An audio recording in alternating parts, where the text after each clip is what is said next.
Alright everyone, सो लगभग बहुत सारे संघर्ष करने के बाद फाइनली फुले ये फिल्म जो है वो थिएटर्स में रिलीज कर दी गई। और कैसे लगी मुझे ये फिल्म, चलिए जानते हैं आज के वीडियो में। सबसे पहले महात्मा फुले और उनकी धर्मपत्नी सावित्रीबाई फुले, इन दोनों के बारे में जितना स्कूल्स की किताबों में पढ़ाया गया बस उतना ही मुझे पता है। अब जो कंट्रोवर्सी एक्चुअली हुई, मैंने उसके बारे में काफी कुछ पढ़ने की कोशिश की, काफी कुछ रिसर्च करने की भी कोशिश की, बट क्योंकि बहुत सारे अलग अलग पक्ष है, बहुत सारे अलग अलग इतिहासकार है जो बहुत सारी चीजें सामने रख रहे हैं, तो इसलिए अभी के लिए मैं उसके ऊपर कोई विधान नहीं करना चाहती हूँ कि क्या इस फ़िल्म में कोई प्रोपेगेंडा है या नहीं है।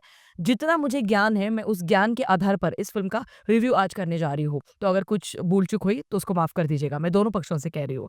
सबसे पहली बात, अब महाराष्ट्र की धरती पर जब मेरा जन्म हुआ तब से लेकर अभी तक मैं बहुत-बहुत खुशनसीब महसूस करती हूँ कि इसी धरती पर छत्रपति श्री शिवाजी महाराज, छत्रपति शंभूराजे, उन्हीं के साथ-साथ महारानी तारा रानी, उन्हीं के साथ-साथ अहिल्याबाई होळकर, उन्हीं के साथ-साथ क्रांति ज्योति सावित्रीबाई फुले, महात्मा फुले, इतने बड़े-बड़े दिग्गज संत महात्मे इसी धरती पर पैदा हुए हैं।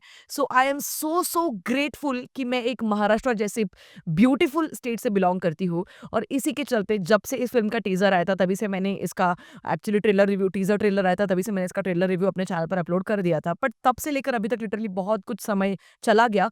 और अब जब ये फ़िल्म थिएटर्स में रिलीज़ हुई है तो आजू-बाजू की भीड़ को देखते हुए काफ़ी अच्छा लगा, क्योंकि भीड़ एक्चुअली आ रही है इस फ़िल्म को देखकर। मैं जिस थिएटर में गई थी, मैं सिर्फ़ उसके बारे में बात कर रही हूँ, मुझे बाकी के थिएटर्स का नहीं पता। अब सबसे पहले इस फ़िल्म में कास्टिंग के बारे में बात करते हैं, प्रतीक गांधी और Patralekha. Honestly speaking, I think Pratik Gandhi बहुत ही खूबसूरत तरीके से उन्होंने काम ज़रूर किया है, बट पत्रलेखा कई-कई जगह पे मुझे काफ़ी ऑफ लगी। मुझे नहीं लगा कि Patralekha was the right choice for this character और for this role.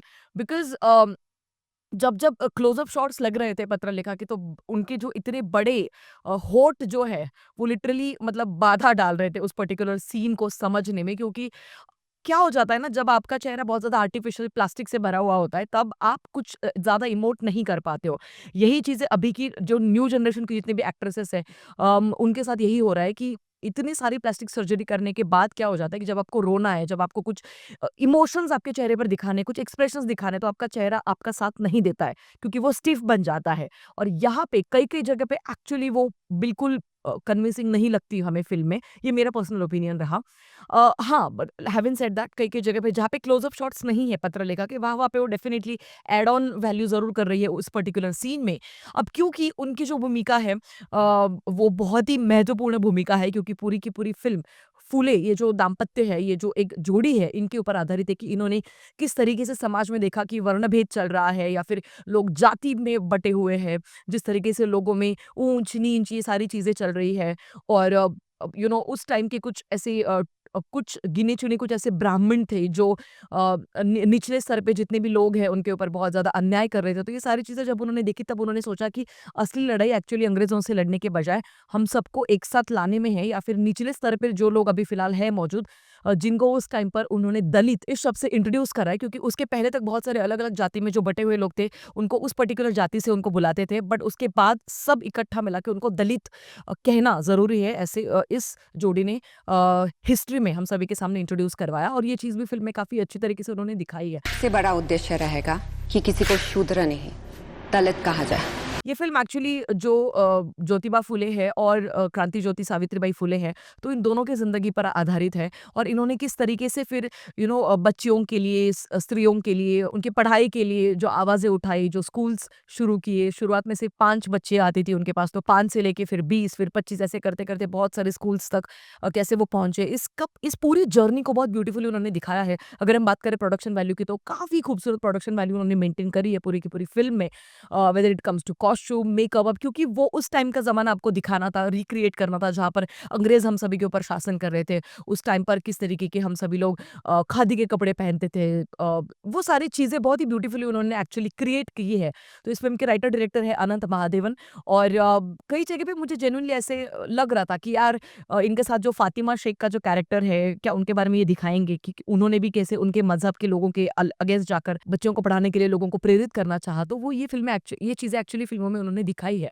Having said that, makers ने एक्चुअली इस चीज़ का भी ध्यान रखा है कि सारे के सारे ब्राह्मिन्स गलत नहीं हैं, पूरी की पूरी कम्युनिटी गलत नहीं है। और गिने-चुने कुछ ब्राह्मण जो अगेंस्ट भी थे, तो उन्हीं में से कुछ ब्राह्मण ऐसे भी थे जिन्होंने ज्योतिबा फुले और सावित्रीबाई फुले इन दोनों को मदद भी की। आखिर तक।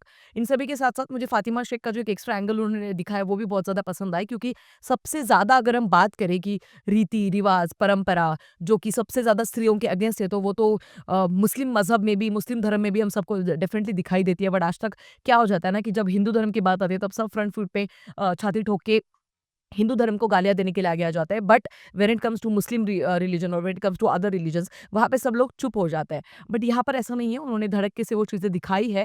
और सिर्फ़ एक मेरी कंप्लेंट है इस फ़िल्म से कि बहुत सारे कन्वर्जन एक्चुअली हुए हैं।